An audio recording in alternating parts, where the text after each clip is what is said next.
You're listening to the Greeks Gridiron, live with Ethan Haristodoulou.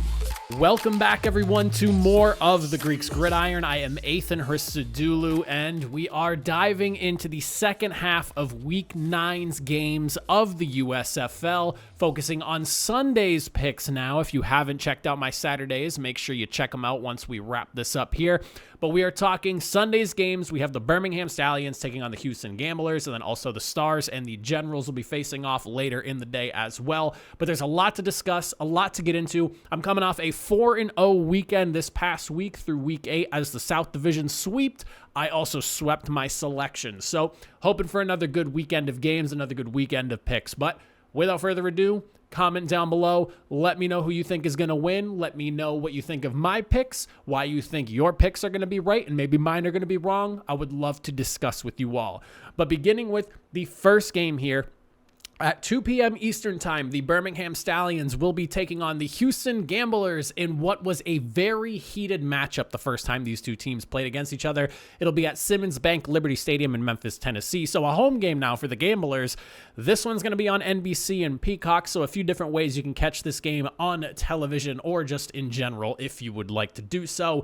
The Stallions basically come into this game looking to avenge that loss. Again, hotly contested game. The heat was high. The tempers were high between both teams. It was a crazy game to watch. There was controversy, all the good things you could ask for in a rivalry now that has really established itself as one of the more fierce, I would say. The Gamblers are the only team right now that have a winning record against the Stallions, being 2-1 against them. So there's a lot riding on this game here.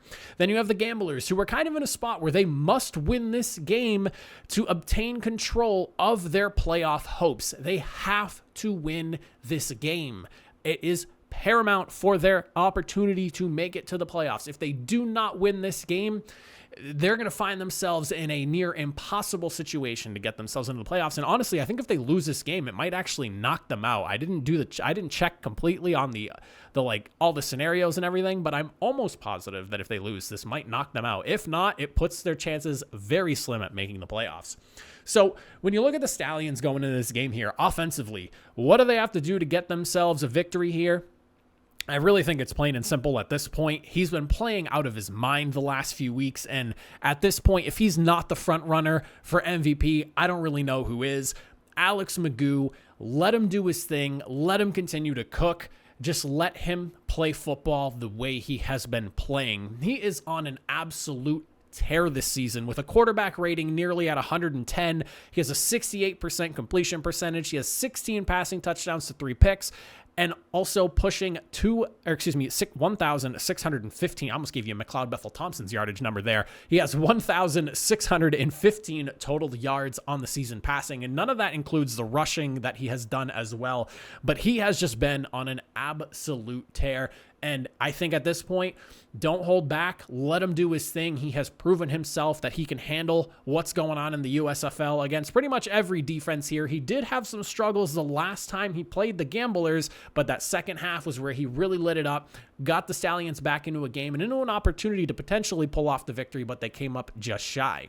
The second thing I want to see from this offense here is continue to feed CJ Marable. The last couple of weeks, he has really stepped up in this offense and has given them a true running back to lean on beyond just the Alex Magoo show that they've kind of been relying on all season long. He has 240 yards total in the last couple of weeks, whether it's on the ground or through the air. He has been a big piece of this offense and one that I think you just cannot forget about and you want to continue to feed the football to. He is a playmaker, and I feel like we really didn't get to see him as much this season as we did last season, especially when you think of just kind of where the entire offense and running back situation has kind of been for the Stallions this year. There has not really been a very big presence by the running back room, especially missing out on Bo Scarborough this year. Having CJ Marable really start to step up, especially at this point in the season, is fantastic for a team that, like I said, has been pretty much the Alex Magoo show and company for the entirety of the year at this point.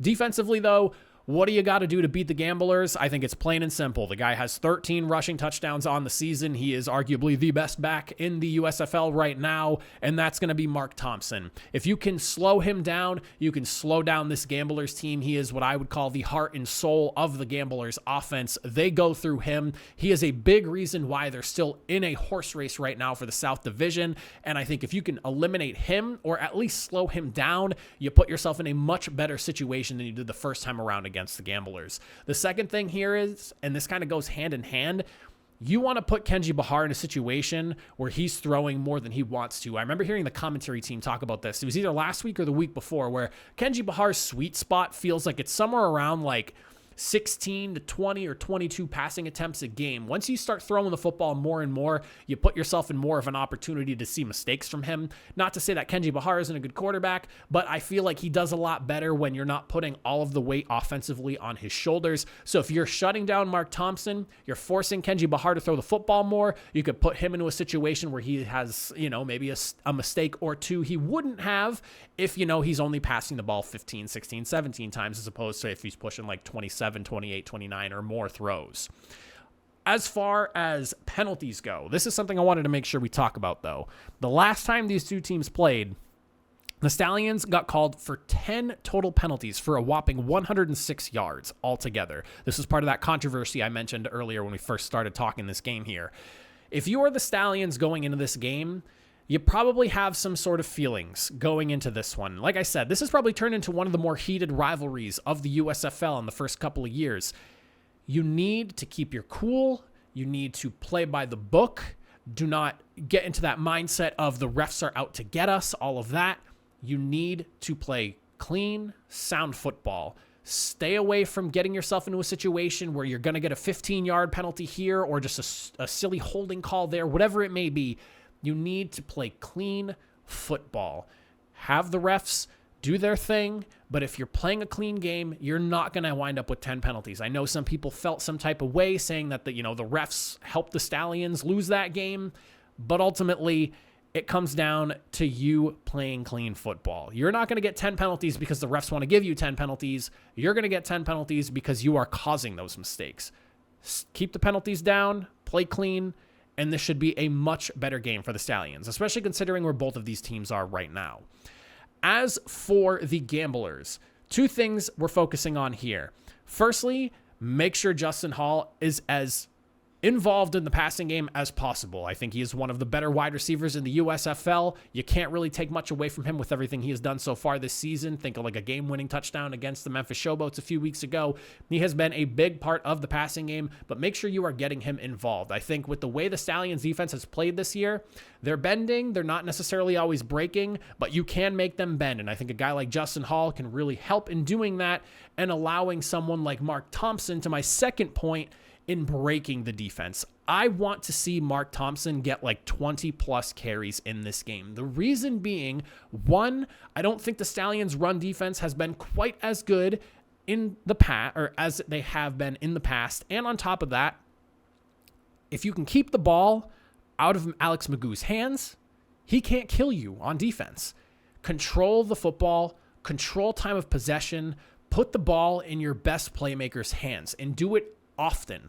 Establish success early, quick passing game, some solid inside runs, maybe an outside run here or there to just kind of get things going, open up the play action a little bit, but continue to feed Mark Thompson. I think if the Gamblers are going to win this game, it's going to be on the back of Mark Thompson. He's probably going to need a couple of touchdowns, and he's going to be north of 100 plus yards if they're coming away with a victory here. As for the defense, two things, and we kind of mentioned them with the Stallions offense. Keeping CJ Marable in check is probably one of the bigger things you need to make sure you're doing. He kind of has like quietly been a massive piece of the offense the last few weeks. You do not want to forget about him. Like I said, 240 yards total the last couple of games. They've clearly been going his direction a lot. You obviously have to worry about other guys. Davian Davis comes to mind. You need to account for all the stars that these guys have on offense, but don't let CJ Marable fly under the radar. Just because you're like, oh, he's only at like 50 yards rushing, doesn't mean he also doesn't already have like 50 some odd yards receiving as well. He's a dual threat running back. He can do both. He can catch out of the backfield, he can run the football, and he can do them both effectively. So make sure you know what he is doing at all times. Secondly, you got to force Alex Magoo to make mistakes. Part of the reason why they were able to beat the Stallions that first time around, I definitely think was just kind of the struggle that we kind of saw from the Stallions offensively the first half. You got to force Alex Magoo into some just bad positions and forcing some errors here or there.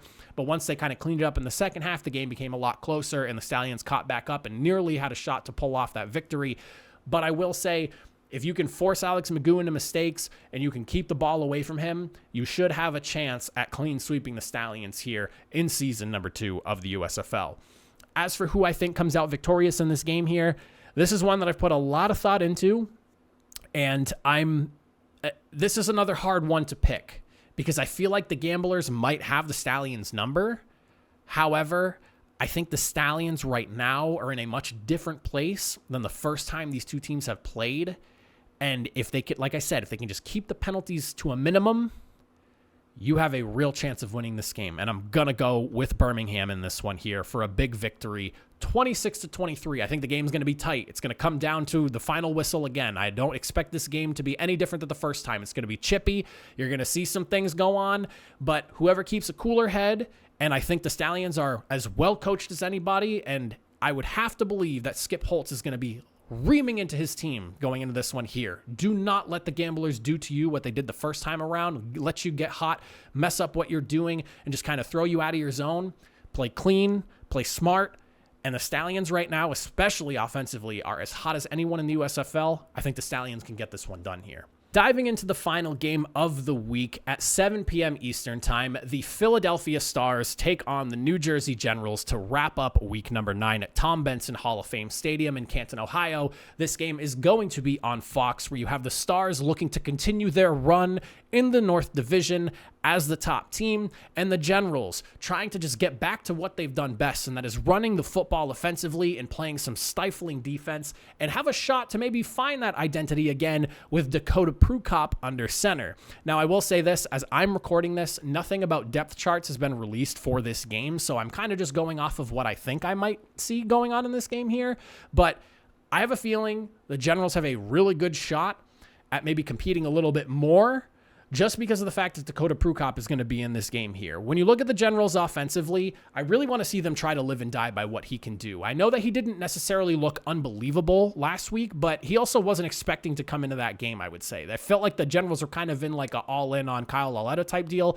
until it just got uglier and uglier, and eventually Dakota Prukop comes in.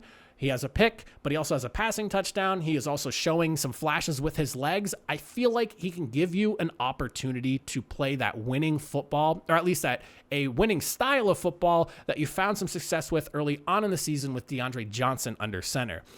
Now, the second thing I need to see from this team, and I don't know why, and I feel like I've been pounding the table the last few weeks about this, and it did not happen last week, so let's try to make sure we do it again, or at least try to do it this week. We need to make sure we're getting Cam Eccles-Looper the football. He is a playmaker. He is electric with the football in his hand. Yes, Alonzo Moore is your number one guy, but he is somebody that you do not want to forget about on your offense. He is someone that, again, if you put the ball in his hands in the right place, he can go the distance and bring it all the way to the house. Make sure we are scheming up some plays to get Cam Eccles-Looper the football. Obviously, you have Darius Victor, and again, obviously you have Alonzo Moore. Those are like your two main guys on offense in terms of skill position players.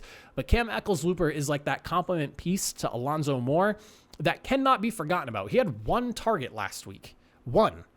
I want to see like 4, 5, or 6 targets to this guy. Let's get the football in the air. Let's get the football to him and scheme up some plays to allow him to make some moves and maybe break a big play or two during this matchup here. As far as the defense goes, your secondary needs to have a big game. DJ Daniel and company have got to step up against this Stars offense that seems to have maybe found its footing a bit in the passing game, especially. Lock up Corey Coleman, because if you can shut him down, I think you can really close up what this team does offensively through the air.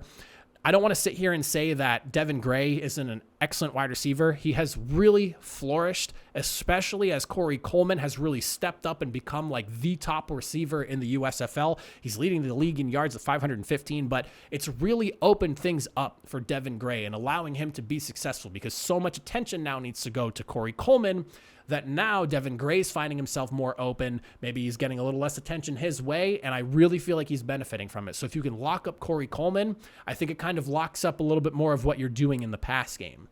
On top of that, this is a Stars offensive line that, even though they seem to be playing a little bit better, is an offensive line you can break. Generals have 18 sacks in the season, third best in the USFL right now. Your pass rush needs to get after it. Force that offensive line back into their bad habits and into making mistakes. So whether it's stunts, whether it's just sending a blitz, whatever it may be, you need to win up front in the passing game and get Case Cookus to the ground. Because if you can do that, they don't have, or I don't know if they do or don't have Matt Colburn, but we saw him exit the game last week without anything really being said about it, and I still haven't seen anything about it. Like I said, I'm assuming when the depth chart drops for this game, we'll know whether he's inactive or not for this game or if he's hurt. I don't really know what happened to Matt Colburn. He had 1 carry last week for 13 yards, and then that was it. Didn't see him again, didn't hear anything about it. If they don't have him, they're relying on Dexter Williams, and while he did a solid job in his place, I don't think the running game is going to be as strong, so you want to just get after Case Cookus. I feel like they're going to really rely on him to throw the football like they did last week, and if you can bring Case Cookus down, or at least bring the pressure and disrupt what they're doing in the passing game, you have yourself at least a slim shot of winning. As for the Stars, committing to the run will open up your passing game, and I just kind of talked about this. Dexter Williams, he had 15 carries for 52 yards last week and 3.5 yards per carry average. I don't know what happened to Matt Colburn, but if he's not in this game, you've got to try to get more out of Dexter Williams in this one here. But if Matt Colburn is in the game, you need to lean into him. Again, I don't know what happened to him. I have not seen anything anywhere. Maybe I missed something. If you know something, I don't know. Please let me know in the comment section, but I have not seen anything about him. We got to make sure the running game's established here because the Generals' pass defense is one of the best in the USFL. It's one of the few bright spots that we've seen from this team week in and week out all season long. Corey Coleman and Devin Gray are an excellent combination. I'm not saying that they can't have a good game. Yes, you're going to be scheming up a lot for them because it really seems like Coleman has opened up stuff for Gray, as I mentioned already.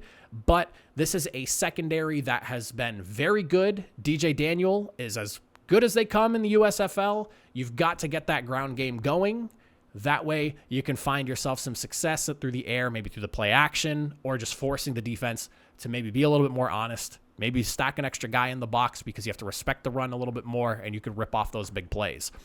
As for the defensive side, like I mentioned with the Generals, I would prepare for Dakota Prukop. It feels like with what we saw from him last week, you should go into this game expecting him to be the starter. I don't really feel like Kyle Lauletta is going to be the guy, at least for the first initial drive. So expect Prukop to come in, which means you can expect him to do things with his legs. He had like 76 yards on the ground carrying last week. He's a guy that can give the Generals more of the traditional offense that they run with DeAndre Johnson under center than Kyle Lauletta can. And I'm very curious to see just how much better Dakota Prukop looks with a week of, practice reps as the number one guy with the number one unit and, see where that kind of takes them. Because I really feel like Prukop, and I've said this all year long, I hate that he's not getting his chance until week 9, if he is getting his chance at week 9.